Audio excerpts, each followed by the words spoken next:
playoff with all these players opting out, I'd say Florida's the worst case I have ever seen of players opting out. I mean, the Gators had going into Oklahoma about what the Gators were in 2017. That was about a quarter of the team. I mean, most of their starters quit the team. And that to me as a Florida fan sheds light on the lack of discipline that Dan Mullen has on the team.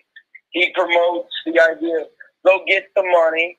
I only want you to hit junior year and then you can do whatever you want. Todd Grantham is the worst defensive coordinator in U.S. history. He's got to go. You're starting to convince me on that one, Chase. I mean, Todd Grantham, I'll give you this stat.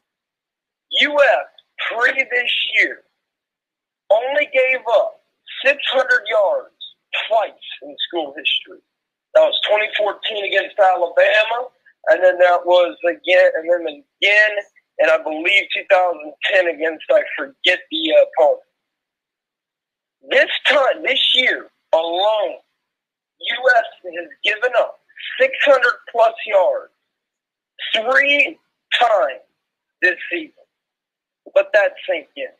3 times of a 600 plus yard performance on a Gator defense.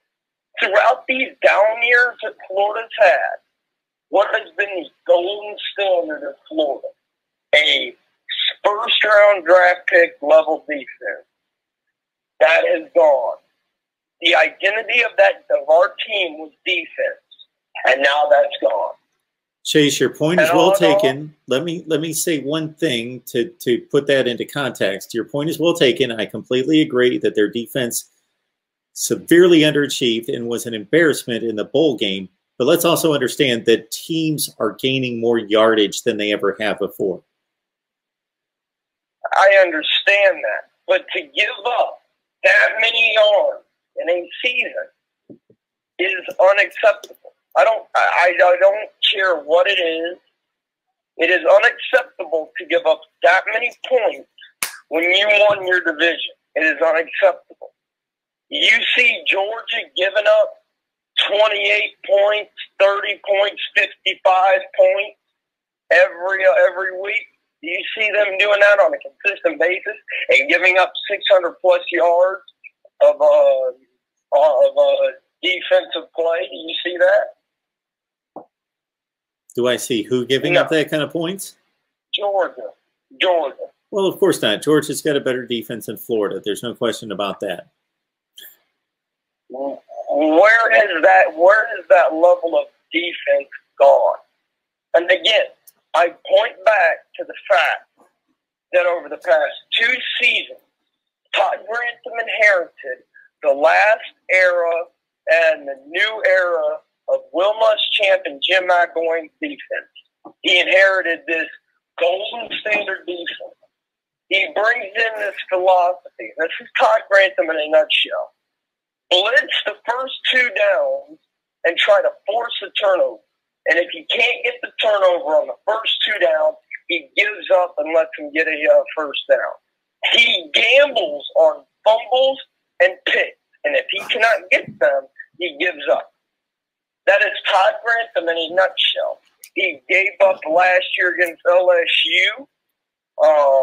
I felt like last year if Todd Grantham was a serious defensive coordinator, we would have been one of, if not the only team to have beaten LSU that year, had he not given up those points and doing it in stupid fashion, where it's just ridiculous how many points he gives up and how many yards he gives up week in and week out. I mean, we need to get a new defensive coordinator, a new offensive, a new. I don't want to say new head coach, but I'm leaning that direction because if you look at Dan Mullen, look at the losses that he's had. Has he beaten top 10, top 3 teams while he's been at UF? top three teams? Yes. Okay. If you went around college football, Chase, you understand that hardly anybody beats top three teams. That's why they're top three. So nobody's going to. I can almost guarantee that Nick Saban doesn't have a winning record against top three teams. So your point's well taken. You're basically saying they haven't beaten Georgia and Alabama. Those are the two teams that they played that are in the top three in the country on any kind of regular basis. Yeah. Okay. Well, they beat Georgia this year. Yeah. So he's 1-3 against those two teams. They're 1-3 against those two teams since he's been there. But there's no way that you could have expected Dan Mullen to show up in Gainesville and just flip the script on Georgia and in year one take over the division. He's improved the program and the team every year. And then you beat Georgia this year. I feel like had he started Trask over Frank the first 2 years, he may have turned the team around. Maybe. I mean, I think his most idiotic idea was starting Franks over Trask. What did you see in Franks that was better than Trask? Oh, he could run it's more his mobile. Little style of him. Yeah, but look at the stats compared. The only stat that Franks leads Trask in is rushing yards. And that's the only stat. Passing yards and passing TDs and the completion percentages, Franks is just destroyed by Trask. Well, understand. And this is all by Trask done in 1 year. Understand what I'm telling you here. Make no mistake, Kyle Trask is a better passer of the football than Felipe Franks. There's no question about that. But Franks probably is a better arm. He can, like, throw the ball with more velocity and further than Kyle Trask. But he doesn't have the accuracy. No, I completely agree with you. There's no comparison between the two guys. No.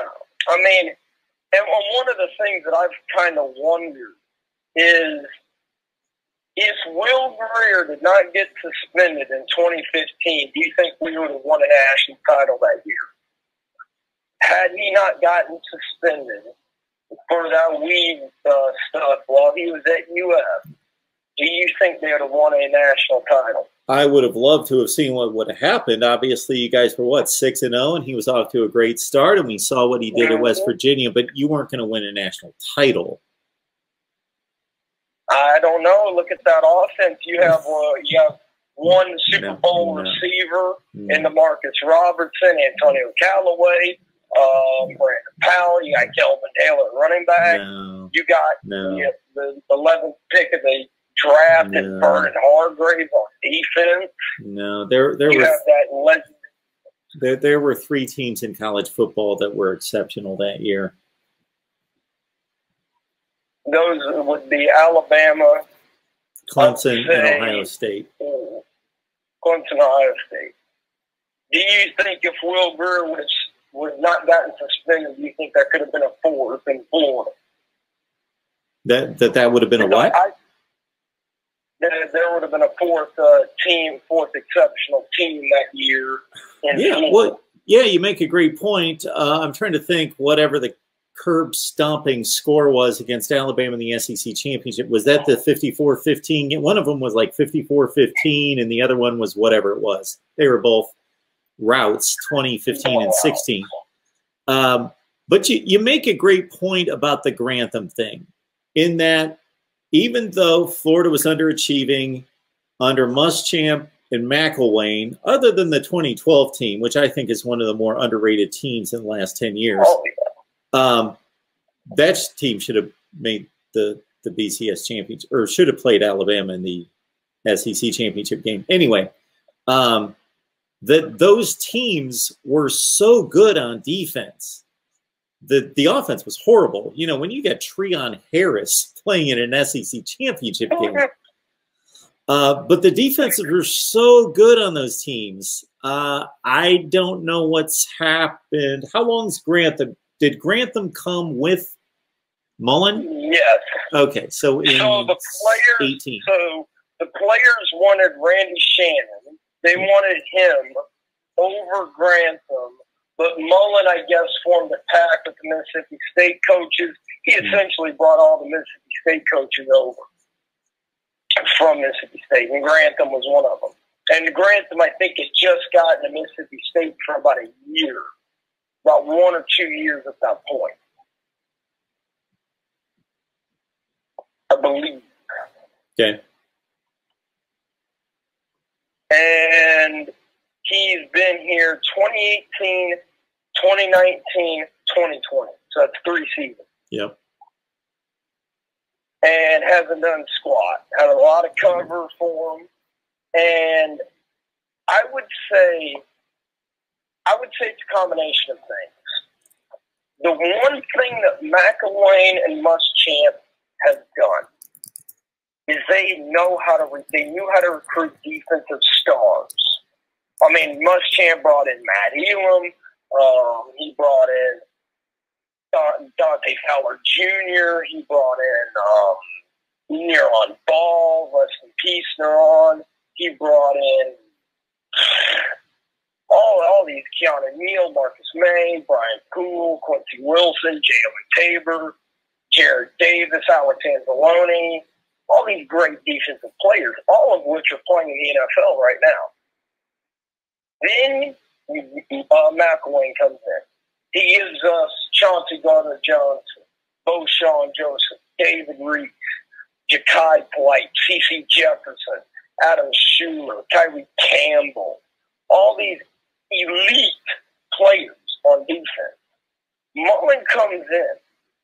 Our focus for really a 7-8 year period was trying to replicate a 2008 defense. And of course, all of us, I think as Gator fans, all of us can remember that 08 defense. You had Joe Hayden, Dunlap, all those great guys. From that point on, we started wanting to replicate that defense. They would bring in guys that were similar to those players. They were similar in key aspects of those players. I think when Mullen got in, he switched the attention. And when he switched the attention, he switched it from the golden standard of Florida that's been there for 20 years, defense, to I want this hyper-powered elite offense. I want this offense that's out of this world. I want LSU or a 2019 LSU or better offense. And and to hell with the golden standard of Florida, which was defense. I think that was around the time whenever it went downhill. We of course lost, and we of course went through the whole Chris Steele situation, which I feel like he could have helped our secondary. We're not starting our secondary players at all. We're sitting 5-star players on the bench like a Derek Wingo. We're barely using a Gravon Dexter. We're putting in name guys who suck like Marco Wilson. We're promoting guys like Kyrie Elam that suck, that really suck. We're promoting them and promoting them like they are the greatest things in sliced bread, even though they suck. We're promoting all these players that suck whenever we're recruiting decently on defense, but we're not playing those guys. I think that's where it went wrong. I think Mullen does not know how to eye test certain players.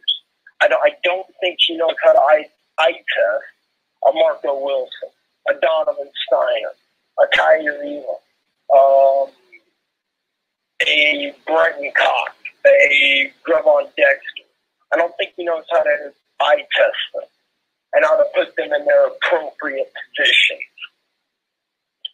And I don't think he knows what he's getting in the way of 5 stars and like Derek Wingo. I feel like if you'd have played Wingo, we'd be a little bit better on defense. You get the players that you see as a 5-star, that's projection of a first-rounder, play them. In a year like this, whenever your defense is that bad, what do you got to lose? Playing a guy like Derek Wingo. What do you got to lose? Okay, Happy New Year's to all you guys and all the fans. Hit that like button, support the channel, and big fan. Appreciate that, Chase. You have a good one. You have a good one, man. Thank you so much. Our guy, Chase, he knows his Florida football. And, of course, Jeff Collins was there that did the nice job under – I don't know if he was there under Muschamp. He was there under McElwain. I think the 3 years there in, 15 and 16, 14, 15, and 16 with Jeff Collins as defensive coordinator. That Florida defense, they had some bad seasons record-wise. They weren't great.